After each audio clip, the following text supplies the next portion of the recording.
This year, River Point set out to support 25 pastors in Cuba. We wanted to support the church leaders working in the hardest, most remote conditions of the country.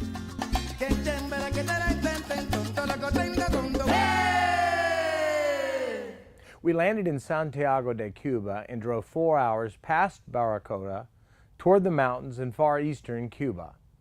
We wanted to tell you the story of one of these pastors, Pastor Michael. Now I am in a church that it is in a mountain here in Barranquilla. The name of the place, of the town, is Mandinga. After a very long drive on difficult roads, we better appreciated the challenges Michael faced as he reached people in this part of the island.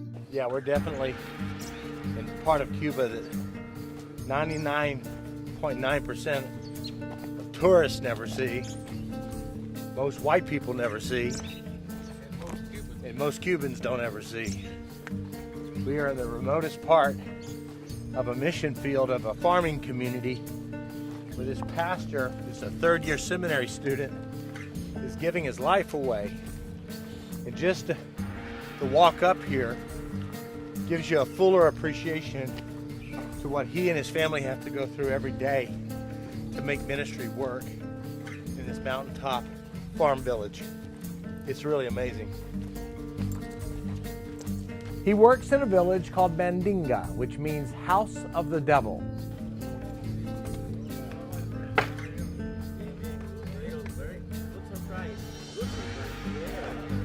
Okay, we've just left this very unsafe, what they call a temple or their church building, and it's obviously about to fall down. This whole wall's falling out. One of the walls was indeed being held up by the braces on the outside of the church. Hurricane Sandy had damaged the structure beyond repair. You can't use the materials from that building to use in their new building because the government has to come by and make sure that it's unsafe. The church has a lot of initiative. They're putting up a temporary church facility here. They've started it on their own. It's a little larger, it could house more people, but it's safe, and that's what they want. They want River Point to help us. They did not ask us, but they want help in providing the materials to have a temporary building until they can build a permanent structure for themselves again. We offered to buy him a bicycle, but he said a bicycle would do him no good in the mountains.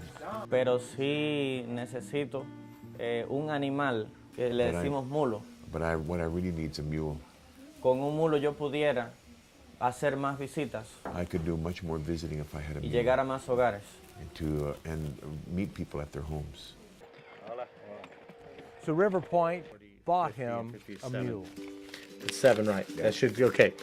We know you love your church. Y ama a la iglesia. So thank you for listening to the Gracias prayers of para his faithful escuchar servants. las oraciones de sus siervos fieles. He saw this day and the support of River Point as the answer to his church's prayers. Michael walks from house to house through the mountains, ministering to the people in his church and caring for those on the outside of faith. Michael is an inspiration. The most important thing is that we be one people in love, that our light this place with that love, with good works. It is faithful pastors like Michael and the 24 other pastors that God has put on our hearts to support that will make the biggest difference in the most remote parts of Cuba.